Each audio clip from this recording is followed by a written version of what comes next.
When a presidential candidate moves up in the polls as far and as fast as the Republican Congresswoman Michele Bachmann, well, you know the attacks and the questions will soon follow. Today, Bachmann responded to a report in the Daily Caller, quoting anonymous former staffers who say she suffers from headaches so incapacitating they've sent her before to the hospital. Here's what the Congresswoman told reporters today in South Carolina.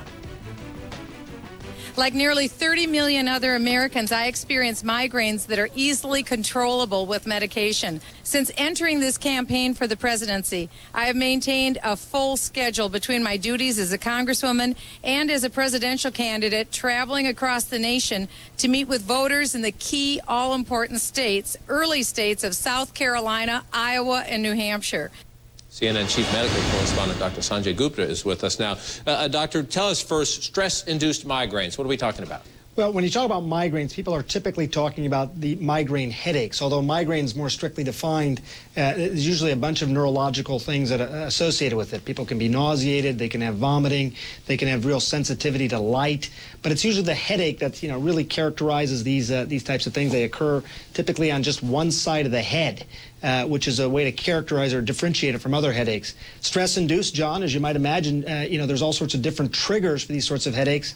Stress can be one of them, and it's one of the more common ones. So people who have a lot of stress, lack of sleep associated with that, that can bring on one of these migraine headaches. A lot of people will have some sort of aura, so to speak. They'll have some idea that this headache is about to come on. They may get an hour or so notice, but if it comes on and is not treated in some way, it can be very painful. It can last from 4 hours to 3 days, so it can be a pretty big deal, John. Could it incapacitate a president? Well, if someone is untreated, it can be, debilitating to the point where someone needs to be in a darkened room just to get away from light and take pain medications to try and control the headaches.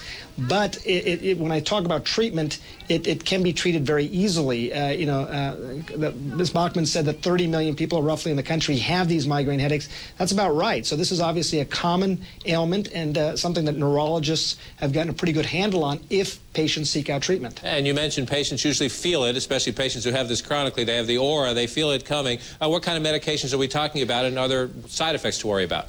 Well, there's sort of divide the medication into two broad categories. One is sort of the abortive medication. This is not something you take daily, but as you say, John, if you feel the aura coming on, you take this abortive medication to try and stop the headache from ever taking full hold. And I think that that's what she was referring to in terms of what she takes. She takes the medication if she needs it. The other types of medications are more preventive or prophylactic medications. You would take these daily to try and prevent the headaches from ever coming on or ever developing the aura even.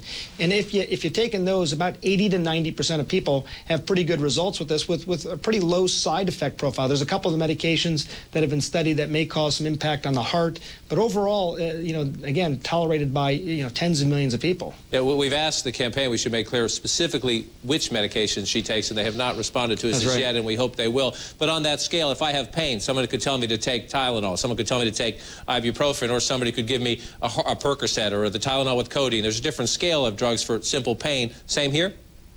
Yes, I think that's very fair to say, and I will disclose to you, I suffer from migraines as well, and the simple sort of Tylenol or an ibuprofen or something like that, for most people just isn't going to cut it if the headache has come on full bore. So when you talk about the types of medications you're describing, especially the narcotics, that is what some people are forced to take, again, if they're not taking the abortive medication, the preventive medications, and a headache comes on full, untreated, then, analgesic, strong ones at that, are sometimes the only option. Dr. Gupta, appreciate your help and your insights tonight.